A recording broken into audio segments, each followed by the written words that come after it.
Welcome to the Digital Dividends episode featuring Professor Payal Arora, professor at Utrecht University, who's here in India to participate in the SIDE conference this year. I'm going to be talking to Professor Aurora on gender patterns in digitalization, which is a talk also that she's going to be giving tomorrow at the session. Thank you for joining us, Professor Aurora. Of course, happy to be here. I wanted you to tell us about all the gender issues in the digital technologies space, the digitalization space, the AI space, which is something that we don't seem to pay as much attention to as we probably should. So what are these patterns that we are not yet well versed with? Yeah, I think we don't think about it because it's so normalized. It's everything that's designed around us. So, for example, safety standards for cars. Crash test dummies are tested on the male prototype body, not the female. So women are more likely to die than men in an accident, or the temperature of the room basically is set to male metabolic rates, not females, or aisles where you place food products, again on male's height. The mobile phone, it's on the palm of the male hand. So when you think about it, actually, gender bias permeates across the dimensions in terms of every sector, every aspect, and it's so normalized that we have come to adapt to what we call the universal norm. And so this actually has been amplified because this gender bias permeates into the digital in the form of gender data. So, all of this produces data, which actually then gets used to train AI models, which not just reproduces bias, but will amplify it. So we definitely need to, address this if we want to move away and not just reproduce the past, but actually live in a worse reality if we don't do something about it. And why is it important to do this? Because, of course, one thing is equal opportunity. And for so long, on so many other fronts, we've been talking about equal opportunity. But in AI and in digital technologies, it's all the more important for them to function well, because half the population is, after all, women. And if they're ignoring the data of half the population, that there is a side to that. Yeah, I mean, look, don't get me wrong, there's a lot of opportunity that the digital tools have provided. And actually, it's more for testament also to women and girls who are able to, despite the massive barriers and the risks actually of going online, because when you get, harassed, in fact, cyber harassment is deeply correlated with misogynistic harassment. Hate speech is again deeply correlated with misogynistic speech. And yet women and girls are, really embracing the digital in many ways, have gained a lot of benefits from payments to being able to work as gig workers, etc. That being said, it is more testament to their resilience, their adaptability, despite these barriers. And so imagine what would happen if we were to ease those barriers or rethink designs. Like, for example, locked profiles. You have these locked profiles as a lazy way for technology companies to say, oh, you feel unsafe on digital spaces? Well, why don't you just close yourself in a room? Which is basically like saying, are you unsafe on the streets of Delhi? So why don't you just stay at home and you'll be good there, right? So it's the same mindset. And in today's time, we see with deepfake porn, where, when women are subjected to it, their families blame them oftentimes and ask them to give up the internet.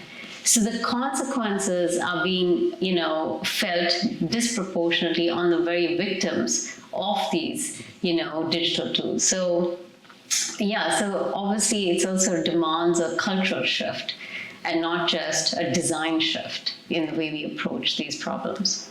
The SIDE report has found that the gender divide is somewhat less in the field of digital payments in India. I suppose that's probably because it's just so difficult to to access financial inclusion in the physical world, that women find it easier to do it through the digital mode. But you've been in the field yourself. What did you see there? Did you also see less of the gender divide in some of the applications such as digital payments, etc.?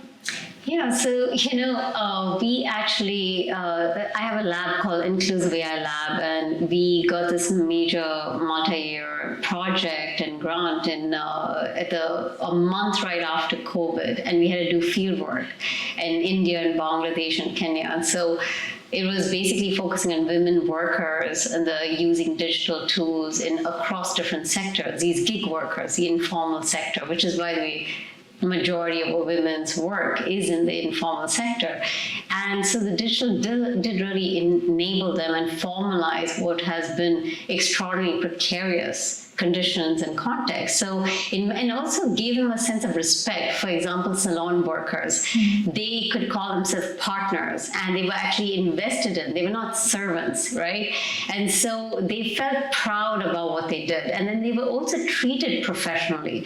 So what the digital did to these women workers was professionalize their work and gave them a certain kind of dignity and respect, not just within the workplace, which is, whether it was in people's homes, or in the marketplace, but also within their own communities and their families. For example, garment sellers in Bangladesh, they gained a sense of pride and almost like a confidence because they went into Facebook Live selling saris, and they would get a lot of compliments on how well they spoke, how well they dressed. So they started to pay more and more attention to that, and they became, shall we say, public figures. It wasn't just selling saris, they became performers, and they gained an audience. And so there's something to be said about the digital, which builds empathy, solidarities, gained like a following, you gain confidence and communities. But there's a sort of a digital, shall we say, glass ceiling. Because if you get too much attention, you can be subjected to hate or, indecent comments and sexual comments, etc. And so you have to, say, stomach it and learn tactics. And that's where technology companies need to really kick in. Policies need to really be enforced to enable women to really leverage on these tools in its fullest capacity, because it does have, the potential to go far, right? So.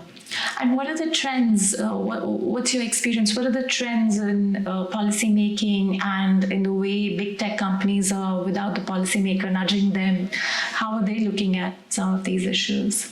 So I would say from the tech company side, I've been working for years with many different technology companies, and they tend to shy away from the so-called gender issue because it's looked upon as messy, because there's a cultural component, it's uncontrollable, it's hard to access because of patriarchal norms. It's just easier to access men as subjects than female subjects, right? Or, for example, that, they may not be the customers because they don't directly have the ability to pay. But even though we know that women actually even indirectly have control over money to some degree, right?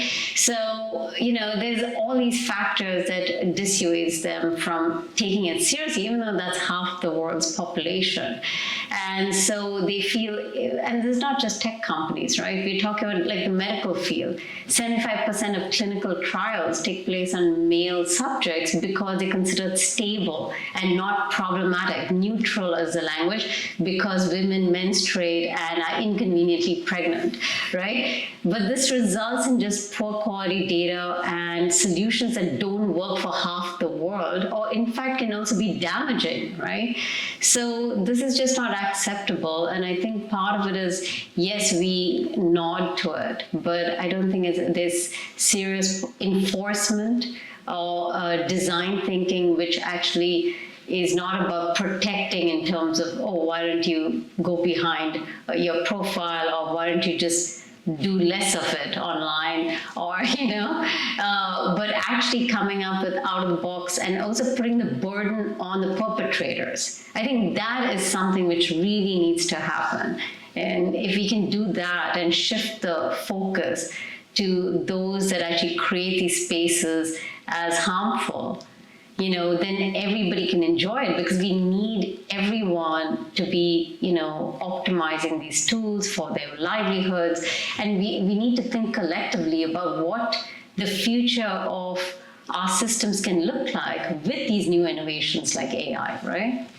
Are you hopeful? Do you think it's going to, pinning down the perpetrators? Do you think we're getting there? Are we moving in that direction? I am very hopeful. Well, I think there's a lot of good people invested in doing good. Otherwise, I wouldn't be here, right? Like I don't subscribe to being cynical because it's a sort of privileged position, particularly because I've been in the field, and in terms of hopefulness, young people are extraordinarily optimistic. It's they really love, it's not tolerate, they love these tools despite these harms and risks, because the problem is that a lot has stagnated in the economy. The governments, the societies, the economies have failed them to provide jobs that are fitting for their mind, because they are either unemployed or underemployed. And I'm not just talking about India, I'm talking about Namibia and Brazil and all these different contexts I've been in. This is a common theme. They are not optimized to their fullest potential. So they've taken agency. They see the digital as a space where they can, become a content creator, sell pickles from Kerala to a diaspora. We've found so many different stories, like plumbers giving financial advice on cryptocurrency in Venezuela, right? And to migrants. And, and when you start to look at the energy and optimism, they are moving because they refuse to be held back by poor policy, bad design, and they repurpose. So imagine if we enable it, what would actually happen, right? So for me, that's the humbling point, is if we keep that in mind, then we actually have some sense of purpose, urgency, so we can really do them and us a justice. Otherwise, what are we doing, right? So I'm so glad you feel optimistic about this, and it makes me feel optimistic about it too. Thank you for taking out time. Thank you for having me here.